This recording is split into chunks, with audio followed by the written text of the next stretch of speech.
Hello student of class 5th. Today we are going to study social science. Chapter number 4th. Chapter number 4th is climate and temperature zones of the world. Climate means होता है जलवायु and temperature zones means होता है तापमान क्षेत्र. अब इसके बारे में हम यहाँ रीड करेंगे. इस चैप्टर में हम रीड करेंगे क्लाइमेट्स एंड टेम्परेचर जोन्स के बारे में. क्लाइमेट वो होता है जो कि long time. Climate is the average of the weather condition for a particular region observed over a long period at least over 30 years. Climate जो होता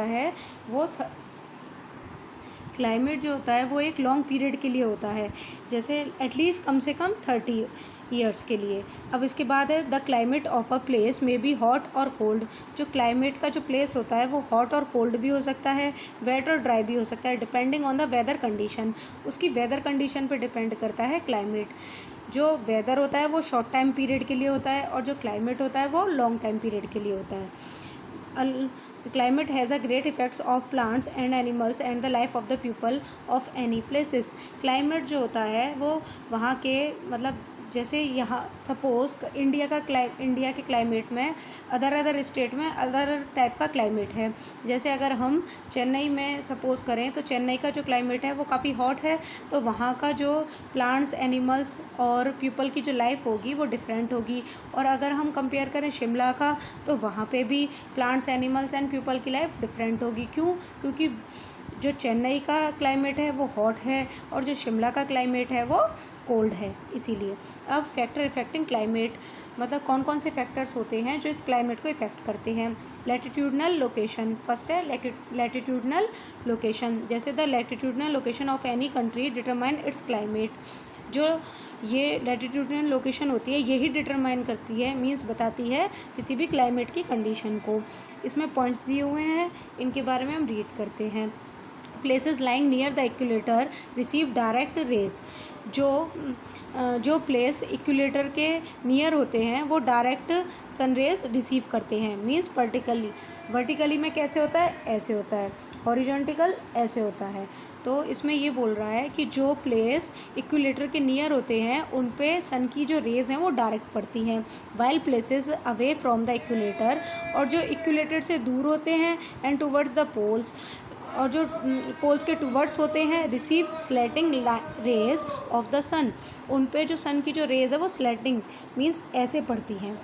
अगर जो नियर हैं उन पे तो ऐसे पड़ेंगी सन की रेस, और जो फार हैं मीन्स थोड़ा दूर हैं या फिर टूवर्ड्स हैं उन पे ऐसे.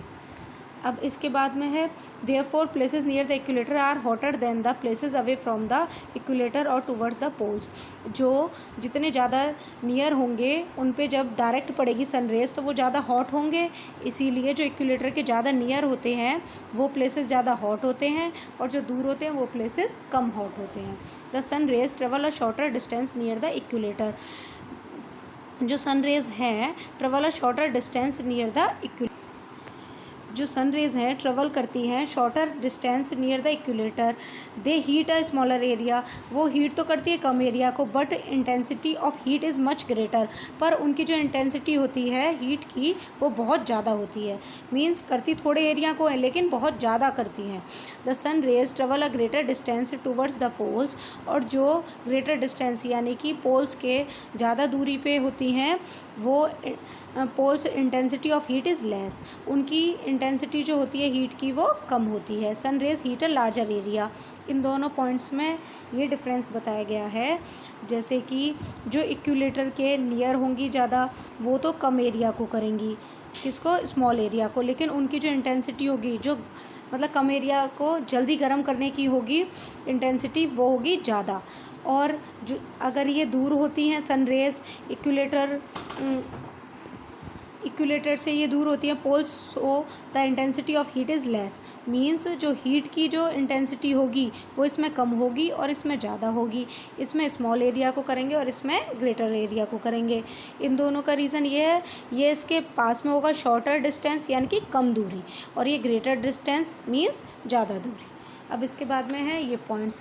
अब इसमें जैसे कि ये शो किया हुआ है ये है लार्जर एरिया, जिसमें कि ये ज़्यादा से ज़्यादा एरिया को कवर कर रहा है, लेकिन जो इसमें हीट की इंटेंसिटी होगी वो कम होगी. क्यों? क्योंकि ये यहाँ से सनरेज जो है वो काफ़ी लॉन्ग है.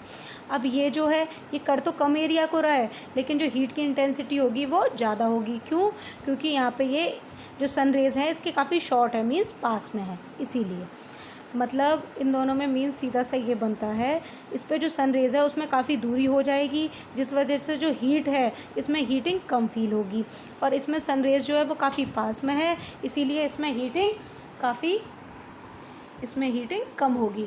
इसमें हीटिंग ज़्यादा होगी, इसमें हीटिंग कम होगी। इसमें ज़्यादा इसलिए होगी क्योंकि ये सन रेज़ जो हैं वो काफ़ी पास में होंगी इक्विलेटर के, इसीलिए। अब ये एल्टीट्यूड रिफर्स टू द, जैसे इसका एक एग्जांपल के थ्रू हम समझाते हैं। Shimla is located at an altitude of approximately 2200 metres above sea level. जो शिमला जो है वो सी लेवल से इतने मीटर्स अबव है, मीन्स ऊंचा है। While Mumbai is located at an altitude of approximately 14 metres above. ये सिर्फ 14 मीटर्स है, ये है 2200 मीटर्स शिमला, और मुंबई जो है वो ओनली 14 मीटर्स अबव है सी लेवल से, यानी कि ये जो सी लेवल होता है ना उससे। अब इसके बाद में Shimla is therefore much cooler than the Mumbai. Now you know why hills are cooler during summer season. इसमें मीन्स सीधा से ये बनता है, जो सी लेवल जितना नियर होगा उतनी वो सी लेवल के नियर जो प्लेसेस होंगे वो ज़्यादा हॉट होंगे, और जो जितना ज़्यादा दूर होंगे सी लेवल से वो उतना ज़्यादा कूल होंगे। तो उसको इसी को बोलेंगे एल्टीट्यूड। एल्टीट्यूड मीन्स होता है सी लेवल से हम कंपेयर करते हैं, जो सी लेवल से प्लेसेस दूर होंगे, जैसे शिमला है, शिमला से काफ़ी दूर है सी लेवल, तो फिर इसीलिए ये कूलर रहता है, मीन्स ठंडा रहता है। और जो मुंबई है वो सी लेवल से काफ़ी पास में नियर है, इसीलिए वहाँ पर गर्मी पड़ती है। जैसे चेन्नई है, जैसे मुंबई है, ये सारे सी लेवल के पास की जगह हैं, तो यहाँ गर्मी पड़ती है। अब जैसे शिमला है, श्रीनगर है, जम्मू कश्मीर है, ये सी लेवल से काफ़ी ज़्यादा दूर है, इसीलिए यहाँ पे हमेशा ठंड रहती है। अब डिस्टेंस फ्रॉम सी, अब इसमें हमने रीड किया लैटिट्यूडनल लोकेशन और एल्टीट्यूड। अब हम रीड करेंगे distance from sea. Coastal areas और प्लेसेस, पर अब हम इस पिक्चर के थ्रू भी इसको समझ सकते हैं। जैसे कि ये है माउंटेन्स हैं और ये है सी लेवल, इसका ये सारे ट्रीज़ दे रखे हैं। तो जो सिटीज़ इसमें जितनी डिस्टेंस बढ़ती चले जाएगी, जितने जैसे ये सी लेवल है, इसके जितने नियर होंगे ये तो हॉट प्लेसेस होंगे, फिर जितना बढ़ता चला जाएगा मीन्स जितनी दूरी बढ़ती चली जाएगी, जितनी डिस्टेंस होती चले जाएगी, उतनी ही वो प्लेसेस ठंडे होते चले जाएंगे, मीन्स कूल होते चले जाएंगे, और जितने सी लेवल के नियर होंगे उतने वो हॉट होंगे। इस टाइप से है ये इस पिक्चर में। अब है distance from sea. Coastal areas और places near the sea have moderate climate. जो बिल्कुल सी के पास में होते हैं, मॉडरेट, नाइदर टू हॉट और neither too cold. Coastal areas और प्लेसेस नियर द सी, जो सी के पास वाले होते हैं, बिल्कुल जैसे पास वाले होते हैं, वो मॉडरेट क्लाइमेट होते हैं, मीन्स ना तो ज़्यादा गर्म होंगे और ना ज़्यादा ठंडे होंगे। Places that are far away from the ocean और सी हैव एक्सट्रीम क्लाइमेट।